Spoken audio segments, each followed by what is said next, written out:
Ngayon mga kababayan, kay BP Sara tayo. Naalala niyo po nung sinagot ni Attorney Claire Castro, no? Naalala niyo po yung sinagot ni Attorney Claire Castro, yung isang reporter tungkol daw ho doon sa sinabi, no, ni Inday Sara Duterte na kumbaga nahuli daw o naaresto o nakulong si First Lady Lisa Marcos sa Estados Unidos. Ano po ang sabi ni Attorney Claire Castro, mga kababayan? Siya pala ang pinagmulan ng fake news. Di ba? Ako ho, kala ko si Maharlika eh. Si Vice Presidente pala ang pinagmulan ng fake news, mga kababayan. Biruin nyo ang diskarte ng mga DDS, ng mga vloggers. Ang pinapakita po doon sa mga kauto-uto nila, yung mga kasuled, meron daw pong pader. Pader! Anak ng tinapa! At doon daw po sa pader na pinicturan nila, doon daw po nakakulong si First Lady Lisa Marcos, mga kababayan. Wala man lang ba kayong picture na nakaganon si First Lady? O miski nakaupo man lang sa tanggapan doon sa Estados Unidos? Walang ganon? Pader, mga bossing. Kunyari dito, ito, yung pader na yan, o yan, sa likod ko.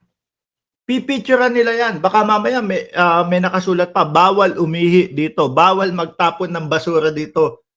Tapos sasabihin nila, sa likod ng pader na yan, diyan nakakulong si Lisa Marcos. Sumagot si Inday Sara Duterte doon. Sinabihan siya, no, ni Attorney Claire Castro, siya pala ang nagsimula ng fake news. Ngayon, pakinggan nyo po yung tanong ng reporter dito at pakinggan din po natin maigi yung sagot ni Inday Sara Duterte. At sa pinsan, Pakinggan nyo isa sa dahilan to kung bakit ayaw ko ng mga nakikipagdebate sa mga DDS, mga kababayan, dahil na din po kay Inday Sara Duterte. Benimento Navarro ni JC. Ma'am, fake news daw. Kayo po ang pinanggagalingan ng fake news about doon kay First Lady according to Lisa Castro. Ayan. Ma'am, fake news daw. Kayo daw po ang pinanggagalingan ng fake news. Base po kay Attorney Claire Castro o kay Undersecretary Claire Castro. Yun ang katanungan. Ang sagot dyan, hindi, totoo yun. Di ba? Meron akong patunay. Kumbaga, rekta doon sa sagot. Pakinggan ninyo ang sagot ng bise. About sa drugs, na kasama siya sa police report dahil nandito na rin siya sa Pilipinas bago pa raw ipares si Presidente Duterte. Okay. Yung sa nangyari na Kayo daw po ang fake news sa sige. Kayo daw po ang fake news Yun na, yung i-expect nating isasagot dito na siya yung fake news or hindi. Ano kaya sasagot ni Inday? Lagi ko naman na sinasabi, no? Huwag na tayo makinig kay Claire Castro at sa pinsan niya na si Franz Castro. Dahil Ako po, fake news na naman. Fake news, dagdagan ng fake news. Biruin nyo, ilang beses na po sinabi ni Attorney Claire Castro, miski po yung isang Castro na nasa Kongreso, mga kababayan, hindi sila magkaano-ano, hindi sila magpinsan. Pero paulit-ulit idinidikdik ni Inday Sara Duterte sa utak ng mamamayang Pilipino na magpinsan ho. Hindi po totoo yun, mga bossing. Wala pong sinasabi yung dalawang Castro na sila ay magkaano-ano. Ano nasa utak ni Inday Sara Duterte? I-relate siguro si Undersecretary Castro doon kay Franz Castro dahil may napapabalita, 'di ba? Mga makabundok yang mga 'yan. Baka para isip ng mamamayang Pilipino, NPA din pala tong si Claire Castro eh. Kasi magpinsan sila. Di ba? nga ang kanilang pamilya ay pamilya na garbage in, garbage out. Wala pa din akong naririnig mga kababayan, doon sa tanong na ikaw daw ang pinagmulan ng fake news. So, basura ang lumalabas lagi sa bibig. Mami, mukhang hindi ata, I don't know kung nagigets ni Yusek ang ibig niyo sabihin kasi in-interpret niya yun as regarding to the investigation po sa Prime Water. What ano ibig niyo sabihin pag sinabi niyo garbage in, garbage out? Ang ibig ko sabihin, kailangan ko, Uy! Baka pwedeng sagutin yung inihintay namin sagot, yung katanungan. Bakit yung reporter ay na-focus na doon sa garbage in, garbage out? Hindi sinagot yung tanong eh. Ikaw daw ang nag-umpisa ng fake news na yon. ayoko na mag-explain. Ayoko na mag-explain. Ayaw na mag-explain! Ubus na! Hindi na alam kung ano pa i-explain. Ma'am, ano po ang stand ninyo sa West Philippine Sea? No, total naman, yan, nakakapagsalita kayo. Oh. Para na lang bilang isang Pilipino. Ano po ang stand ninyo sa West Philippine Sea? Wala.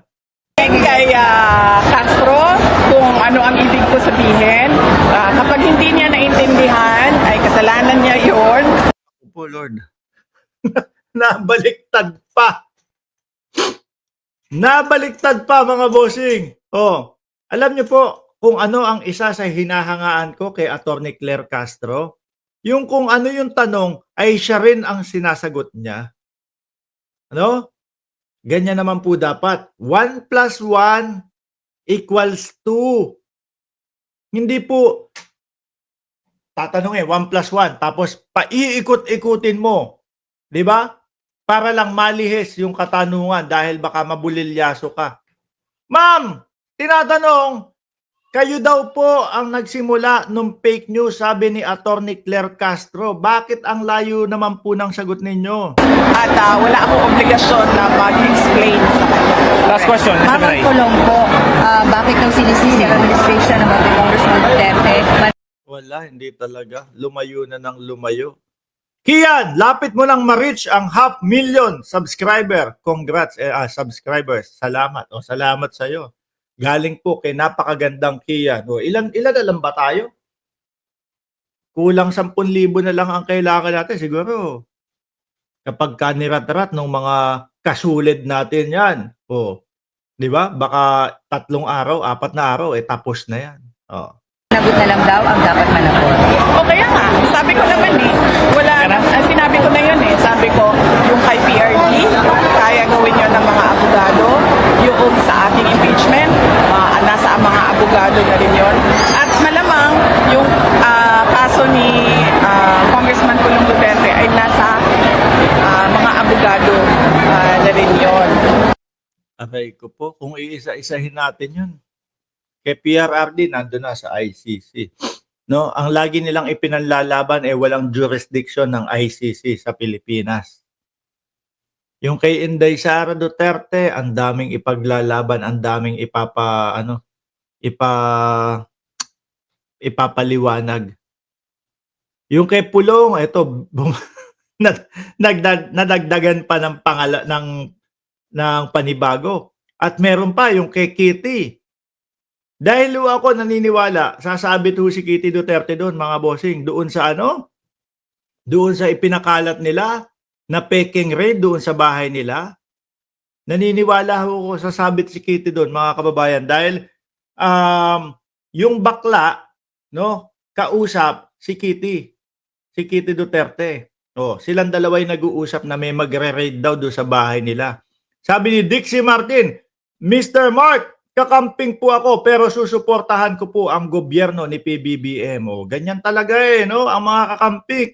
Pag alam nila na tama ang ginagawa ng presidente, susuporta sila. Ito po, yung mga posisyon, panay lang ho, paninira, mga kababayan. Di niya masagot yon, fake news. O, ulitin nga, baka makakuha pa tayo ng sagot dito kay Inday. Pero yung timing na ginagawa nila at yung pattern na ginagawa nila sa pamilya namin galing sa administration ay hindi. Ibig sabihin, pamumulitika yung inilabas, yung video ni Pulong na mananaksak. Hindi kasi ako naniniwala talaga ako base po doon sa aking nakita, si Pulong talaga yung nakita ko doon eh. No? Hindi nila pwedeng sabihin na AI yun eh. Talagang si Pulong yung nakita ko, mga kababayan. Kayo po, diyan sa comment section, i-comment nyo, sino po yung nakita nyo doon sa video na umuunday ng saksak, mga bossing. Ako, buo ang loob ko, si Pulong talaga yung nakikita ko doon. Hindi siya lost sa mga kababayan natin na nanonood. Nakikita nila kung ano yung pag-iipit at pang-aapi na ginagawa nila sa kanilang mga kalaban. Ang layo na. Hindi talaga sinagot, no? Kasi fake news naman ho talaga, mga kababayan. Fake news po. Yun ang pinaka-fake news sa lahat ng sinabi ni Vice Presidente na yung nakulong daw po si First Lady Lisa Marcos. Ngayon, itinatanong sa kanya, hindi masagot. Tigil na ho natin to, mga kababayan. Ganyan at ganyan lang din po paiikutin ng mga Duterte. Yung mga, yung mga katanungan ng sambayan ng Pilipino. Ibalik natin kay Vice Presidente yung kanina. No? Ang sabi niya, hindi sinasagot, hindi nagpapadrug test. Baka totoo nga na fake news si Inday Sara Duterte. Maraming salamat and God bless po sa ating lahat.